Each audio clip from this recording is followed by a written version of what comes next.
क्या आपने कभी गौर किया कि बड़े लोग क्यों सादा जिंदगी गुजारते हैं? डॉक्टर नजीर साहब 1960 में गवर्नमेंट कॉलेज लाहौर के दबंग प्रिंसिपल थे। उनके पास सिर्फ 2 सूट थे, एक लॉन्ड्री में होता और दूसरा वो पहन लेते। स्लीपिंग सूट वो बाथरूम में लटकाए रखते। जूता वो 4-5 साल के लिए खरीदते। खराब हो जाते तो इसकी मरम्मत करा लेते, ज्यादा खराब हो जाए तो मजबूरी में नया खरीद लेते, और जब तक वो मुकम्मल तौर पर खराब नहीं होता था उसका इस्तेमाल भी जारी रखते। ये 1960 की दहाई में गवर्नमेंट कॉलेज के प्रिंसिपल और मुल्क के बड़े दानिश्वर का लाइफस्टाइल था। और वो ऐसे प्रिंसिपल थे जो सदर अयूब खान को भी इम्तिहान के दिनों में कैंपस आने की इजाजत नहीं देते थे। उन्होंने गवर्नमेंट कॉलेज की 3 अतराफ की सड़कों पर हॉर्न बजाने पर पाबंदी लगाई और ये पाबंदी 30 साल तक कायम रही। लेकिन आप इस शख्स की सादगी देखिए, उसके कमरे में वार्डरोब नहीं थी। अब सवाल यह है कि क्या डॉक्टर साहिब सादगी के सिलसिले के वाहिद मुजद्दिद थे? जी नहीं। दुनिया का हर बड़ा इंसान और बड़ा मुआशरा डॉक्टर साहिब की तरह सादा होता है। क्यों? क्योंकि सादगी जहानत का आखिरी दर्जा होता है। इंसानी जहानत के 5 दर्जे होते हैं। पहले दर्जे के इंसानों को स्मार्ट कहा जाता है। दूसरे दर्जे में ज़हीन लोग आते हैं, ये इंटेलिजेंट होते हैं। तीसरे दर्जे में ब्रिलियंट आते हैं। चौथा लेवल जीनियस यानी आइंस्टाइन किस्म के लोगों पर मुश्तमिल होता है। जबकि इंसानी जहानत का आखिरी दर्जा सादगी होता है, यानी सादगी जहानत की पीक होती है। शायद यही वजह है कि दुनिया के तमाम नबी, औलियाए कराम, साइंसदान और बैनुल-अक़वामी लीडर सादा थे। ये छोटे कमरों में इंतहाई जरूरत की चीजों के साथ जिंदगी गुजारते रहे।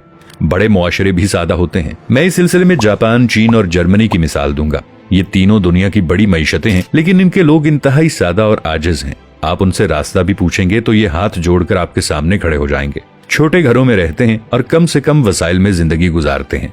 हमारे शहरों में आज भी लंडे के कपड़े बिकते हैं। ये कपड़े अमीर मुल्कों के अवाम के गिफ्ट होते हैं। यूरोपियन लोग हर साल अपने फालतू कपड़े एनजीओज के हवाले करते हैं और एनजीओज इन्हें तीसरी दुनिया के मुल्कों में भिजवा देती हैं। जापान में सेकंड स्ट्रीट के नाम से स्टोर्स की एक चेन है। इसमें सेकंड हैंड अशिया बिकती हैं। आपको वहाँ जुराबों से लेकर रोलेक्स की घड़ियां तक मिल जाती हैं। जापानी लोग थोड़ा अरसा इस्तेमाल के बाद अशिया को आधी कीमत में बेच देते हैं और स्टोर्स उन्हें दोबारा फरोख्त कर देते हैं और उन्हें इस्तेमाल करते हुए किसी को बुरा नहीं लगता। आपको ये सादगी दुनिया के बड़े लोगों में भी मिलती है। मुरारजी देसाई भारत के वजीर आजम थे। उनके बारे में मशहूर था कि उनके पास 2 पजामे और 3 कुर्ते थे। ये बरसों ये कपड़े पहनते रहे। जब वो फट गए तो उनकी बेगम ने कुर्ते काटकर रुमाल बना दिए और देसाई साहिब बाकी जिंदगी वो रुमाल इस्तेमाल करते रहे। एप्पल कंपनी के बानी और मालिक स्टीव जॉब्स ने पूरी जिंदगी जीन्स की सस्ती पैंट और $10 की स्याह शर्ट पहनी। उनके कमरे में फर्नीचर भी नहीं था। वो फर्श पर सोते थे और इंतहाई थोड़ी और सस्ती खुराक खाते थे। मरने के बाद उनकी वार्डरोब से 3 जूते, 2 पैंट्स और 5 घिसी हुई स्लीवलेस शर्ट्स मिली। बिल गेट्स के कपड़े भी सादा और सस्ते होते हैं। आप उसे 3 रंगों के सस्ते सूट में देखेंगे और ये सूट्स भी बरसों इस्तेमाल होते हैं। वॉरेन बफेट आज भी पुराने घर में रहता है, पुराने सूट्स पहनता है और $5.50 का मैकडॉनल्ड का बर्गर खाता है। दुनिया के इस वक्त के अमीर तरीन शख्स एलॉन मस्क ने अपने तमाम घर, जिनकी मालियत $134 मिलियन थी, बेच दिए हैं और अब उसका कोई मिल्कियती घर नहीं है। ये ऑफिस के छोटे से कमरे में रहता है और इसका लाइफस्टाइल आम मिडिल क्लास अमरीकी से भी पस्त है। पाकिस्तान के अंदर भी ऐसे बेशुमार लोग हैं। अब्दुल सत्तार ईदी साहिब ने पूरी जिंदगी मुर्दों के जूते और कपड़े पहने। उनकी टोपी की मालियत भी $2 होती थी, लेकिन इस शख्स ने दुनिया की सबसे बड़ी एम्बुलेंस सर्विस बनाई। जिंदा लोगों में सैयद बाबर अली कमाल इंसान है। ये 97 साल की उम्र में भी लम्स में ऐसे डिपार्टमेंट्स बना रहे हैं जो 10 साल बाद मुकम्मल होंगे। लेकिन आप उनके कपड़े और जूते देख लें, आप हैरान रह जाएंगे। ये गाड़ी भी सस्ती इस्तेमाल करते हैं। सेठ आबिद भी सादगी की मिसाल थे। मैंने उन्हें हमेशा एक ही किस्म के शलवार कमीज में देखा। उनसे एक बार इसकी वजह पूछी गई तो उनका कहना था, जब 2-3 शलवार कमीजों में गुजारा हो सकता है तो फिर मुझे अपनी अलमारी भरने की क्या जरूरत है।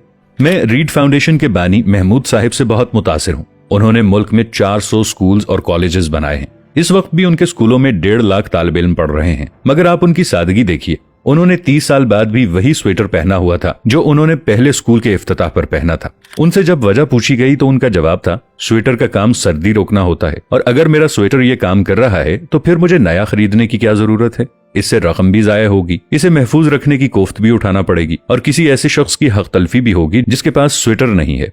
मैंने एक हिसाब लगाया, मैं सर्दियों में कितनी जैकेट्स और स्वेटर्स इस्तेमाल करता हूँ। पता चला सर्दियों के सिर्फ 3 माह होते हैं और इनमें भी शदीद सर्दी सिर्फ 20 दिन पड़ती है। मैं इनमें सिर्फ 2 जैकेट्स पहनता हूँ, एक हल्की सर्दी के दौरान और दूसरी शदीद सर्दी में। इसके बाद अगला सवाल था, फिर मेरे पास इतने स्वेटर और जैकेट्स क्यों हैं?